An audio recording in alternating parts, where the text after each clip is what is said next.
Às 3 horas da manhã, acordei e vi algo que me congelou o sangue. 8 pessoas, paradas, imóveis, todas olhando misteriosamente para a mesma árvore.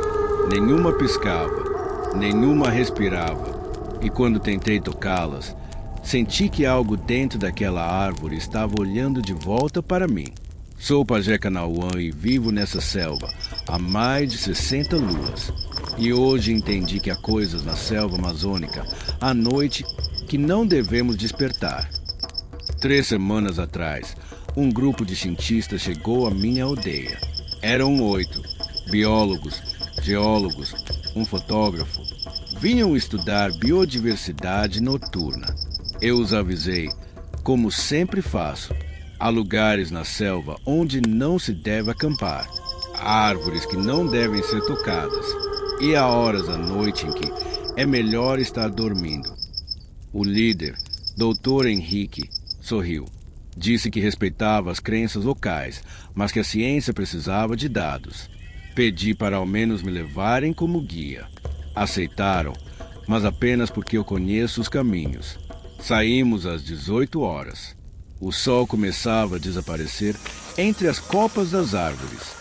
Eu carregava meu bastão sagrado e as ervas de proteção. Eles carregavam lanternas e câmeras. Não sabiam que, naquela noite, a ciência deles não valeria nada. Às 19h30, montamos acampamento numa clareira. Não era o lugar que eu teria escolhido, mas o Dr. Henrique insistiu. Perfeito para observação, disse. Eu senti o peso no ar, aquele silêncio, que não é silêncio. Às 20h15, enquanto preparavam equipamentos, notei algo. Os sons da selva estavam mudando. Primeiro, os macacos gritadores pararam. Depois, os grilos.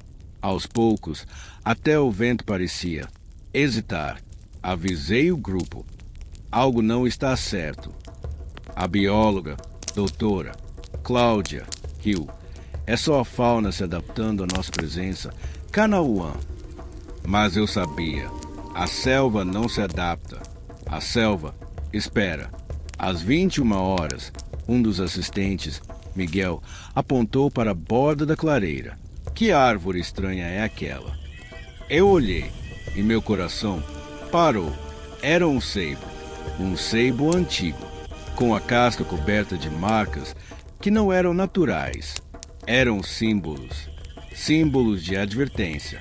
Não arme acampamento aqui, eu disse com firmeza. Dr. Henrique suspirou. Kanauã, já está escuro. Não vamos desarmar tudo agora. Então fiz o que podia. Traçar um círculo de proteção com as cinzas sagradas ao redor das barracas. Cantei as palavras antigas. Mas no fundo, eu sabia que talvez não fosse suficiente.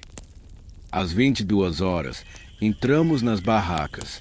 Eles configuraram câmeras com sensor de movimento para capturar vida noturna. Eu não dormi, apenas fingi. Meu avô me ensinou, quando a selva silencia, você vigia. Às 23h47, ouvi um sussurro. Não era vento, não era animal, era uma voz, vinda da direção da árvore. Abri levemente a barraca. Lá fora, tudo estava imóvel. As lanternas de LED deles lançavam luz pálida. E a árvore parecia maior, mais escura. Às 0h32, o fotógrafo, Ricardo, saiu de sua barraca. Pensei que fosse ao banheiro, mas ele caminhou direto em direção à árvore. Não cambaleava, não corria, apenas andava, como se alguém o puxasse com cordas invisíveis. Ricardo, sussurrei alto. Ele não respondeu. Saí da barraca. Segui ele. Quando o alcancei, estava parado a 3 metros da árvore, olhando para cima. Ricardo, volte, ordenei. Nada. Toquei seu ombro. Ele estava gelado e seus olhos estavam vermelhos e abertos, mas as pupilas pulsavam, como se algo dentro dela se movesse. Então ouvi algo atrás de mim. Me virei. Os outros 7 estavam saindo das barracas, um por um, em silêncio absoluto, todos caminhando na mesma direção, em direção à árvore. Parem! Gritei. Nenhum respondeu. Nenhum olhou para mim. Formaram uma linha semicircular ao redor da árvore, parados, olhando para cima, para os galhos. Acendi meu bastão ritual, um pedaço de madeira que queimava com chama azulada, a única luz real contra o que quer que fosse aquilo. Aproximei-me de doutora. Cláudia, Cláudia, acode. Sacudi seus ombros. Seus olhos se moveram. Lentamente, mecanicamente, olharam para mim. Mas não era ela olhando. Sua boca se abriu. E de dentro veio uma voz que não era sua. Canauã, pajé, você não deveria ter vindo. Recuei. Meu bastão quase caiu. Quem é você? Perguntei na língua antiga, a língua que as entidades entendem. Todas as 8 pessoas viraram a cabeça, ao mesmo tempo, olhando para mim, e falaram, em uníssono, com a mesma voz. Nós somos os que estávamos aqui, antes de vocês, antes das aldeias, antes dos nomes. Nós éramos a árvore. Olhei para cima, para a copa do seibo, e vi, não eram galhos, eram braços, dezenas deles, entrelaçados, contorcidos, como se a árvore fosse feita de corpos fossilizados, e no centro do tronco uma abertura, como uma boca ou uma ferida, que pulsava. Vocês perturbaram nosso sono, continuou a voz coletiva. Agora pagarão o tributo. Um dos braços galhos começou a descer, lentamente, em direção a Ricardo. Eu sabia o que fazer. Meu avô me preparou. Comecei o cântico de banimento, as palavras que fecham portas, que obrigam o antigo a recuar. Joguei cinzas sagradas na base da árvore. Desenhei os símbolos de recusa. A árvore gritou, não com uma boca, com o AR, com a própria selva. Os 8 corpos caíram no chão. Desmaiam instantaneamente. O braço galho se retraiu. As marcas no tronco brilharam vermelho e depois apagaram. Silêncio.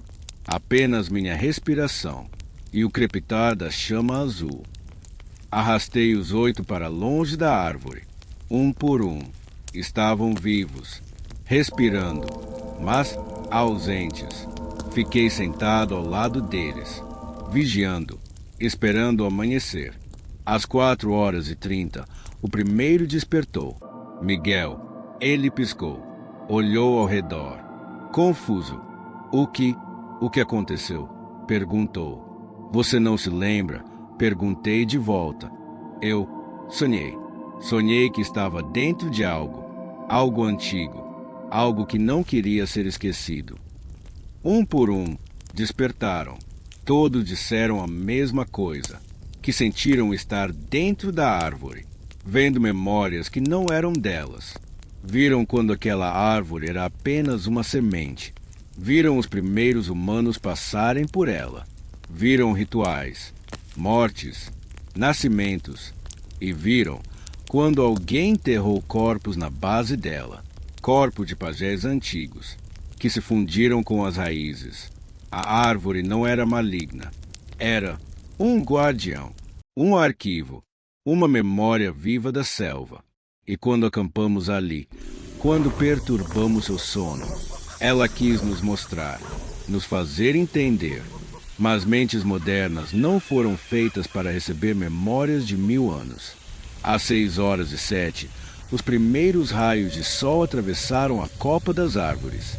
A luz dourada tocou a clareira, e a árvore parecia normal. Apenas um seibo antigo. Doutor Henrique olhou para mim, pálido, tremendo. Canauã, o que era aquilo? Eu não respondi imediatamente. Apenas olhei para a árvore e sussurrei uma prece de perdão. Então disse, era um guardião. e vocês quase se tornaram parte dele, permanentemente. Desmontamos acampamento em silêncio. As câmeras com sensor de movimento não gravaram nada, apenas estática, como se algo tivesse apagado as memórias eletrônicas da mesma forma que quase apagou as deles. Antes de partirmos, esculpi um novo símbolo na base da árvore, uma palavra em língua antiga. Desculpa. E juro, senti a árvore aceitar. Levei o grupo de volta à aldeia. Eles partiram 2 dias depois, mais silenciosos, mais respeitosos. Nenhum voltou à selva à noite, mas às vezes, quando passo perto daquela clareira ao entardecer, ainda ouço sussurros, não ameaçadores, apenas antigos, como se a árvore estivesse contando suas histórias para o vento. E eu escuto, com respeito. Aquela árvore ainda está lá. Não vou dizer onde. Alguns lugares devem permanecer escondidos. Mas se você um dia estiver na selva amazônica e sentir que uma árvore está te observando, não acampe perto dela. Não a toque. E, principalmente, acredite quando um pajé disser que ela é sagrada. Porque algumas árvores não são apenas árvores. São memórias, guardiãs e testemunhas de tudo que aconteceu e tudo que ainda vai acontecer. E você acredita que aquela árvore era apenas uma árvore, ou que há coisas na natureza que a ciência moderna ainda não compreende? Deixe nos comentários, eu creio, se você acredita, ou era só uma árvore, se acha que foi alucinação coletiva. E se você sobreviveu até aqui, inscreva-se. Dê like, porque o Pajé Kanauã tem muitas outras histórias que o mundo precisa ouvir. Eu sou Kanauã, e lembre-se, a selva escuta, a selva observa, a selva nunca esquece. Até a próxima lua.